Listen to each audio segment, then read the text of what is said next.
This is Sixiron, my RuneScape-inspired solo Ironman character in Final Fantasy XI. What that means is no partying or trading with other players, and no use of the auction house or player bazaars. And in this episode, Sixiron will finally get a taste of what that really means for the future. Last episode, Sixiron confronted the Ambassador of Darkness and discovered some disturbing things. Celtius also sacrificed his body to become a new Mother Crystal, and Iroha set off to Reisenjima to see it. I was able to meet with her in Reisenjima, and she laid out the next path on our adventure, Adolin. Using the Geomagnetron that Iroha gave me, I set off to become a pioneer in the lands of Ulbuka. It was there that I met our next lead heroine, Arciela.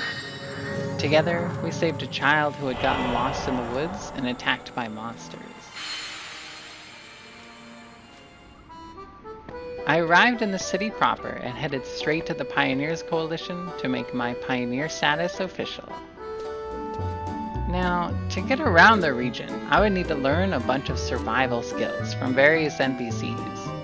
Some of those NPCs require items to make the things for the skills, and I thought I could farm them all, but I hit some snags. Firstly, Dalma leather is a pretty rare drop from goblin furriers, and they don't have very many spawns. I only got one of the 3 that I needed in an hour of farming, and decided that I could make better use of my time leveling leatherworking and making them myself. So I bought some synthesis kits and started crafting.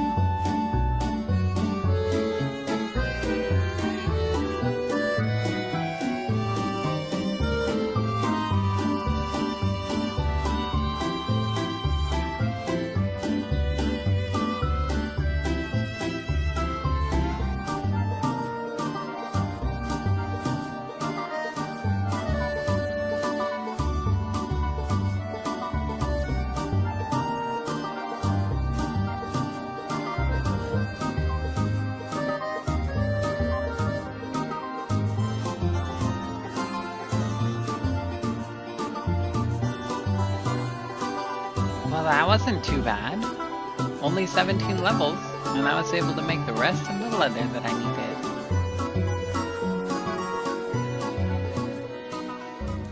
needed. Time to tame the wilds of Adolin and learn some survival skills.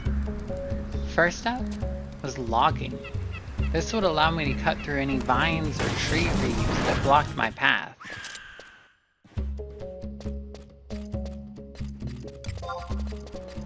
You may have noticed by now that Sixiron is already level 99. I needed the extra levels in the Eminent gear to defeat Balamor last episode, but now that I had a few baled handy, it was time to start a new chapter of Sixiron's adventure. Item level 119. I was able to buy a full set of Schnetic +1 armor and a Homestead dagger to get there. While these are very weak eye level 119 pieces of gear, they're all we've got for now. And with a new chapter, comes a new lock style.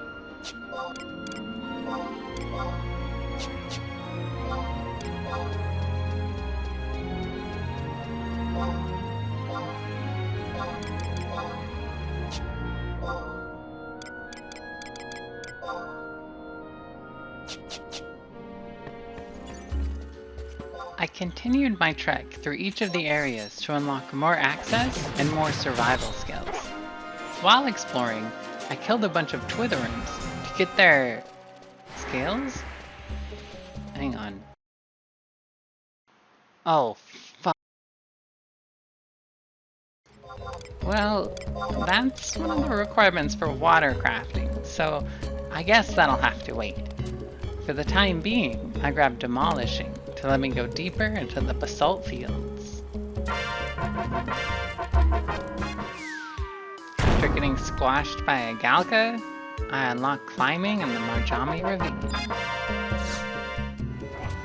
At this point, I was locked out of the rest of the region until I could get water crafted. So, I did what any person who would refuse to use the auction house to buy a 20k item would do. I spent the next 8 hours leveling alchemy.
With the scale and leather crafted, I just needed an umbral ooze to finally unlock water crafting to allow me to paddle upstream in Foray de Enetiel.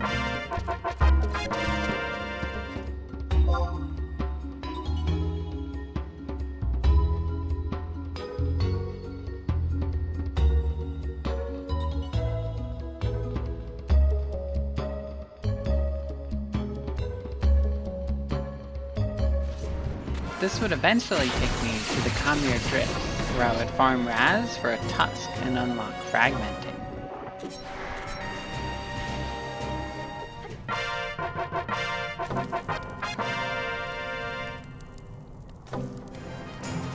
And after that, I went to Outer Rakaznar and got 2 ancestral clocks to unlock Ulbuka.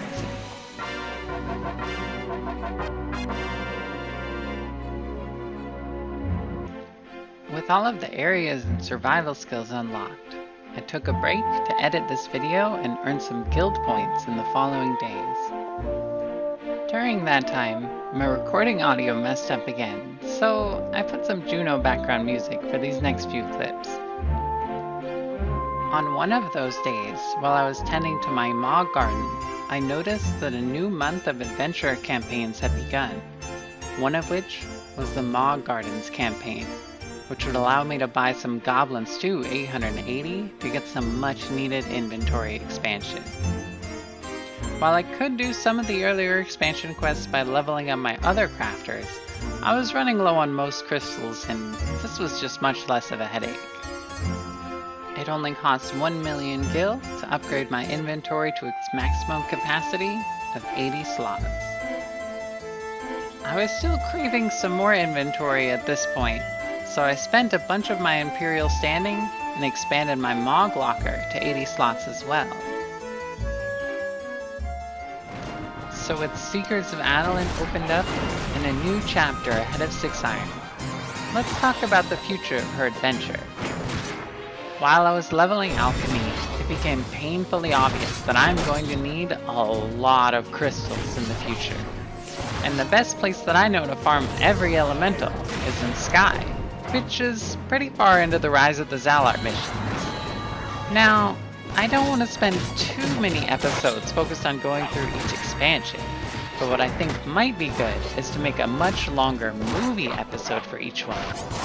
And while I probably should just focus on Seekers and Rhapsodies for progression, oh well. See you in the movie!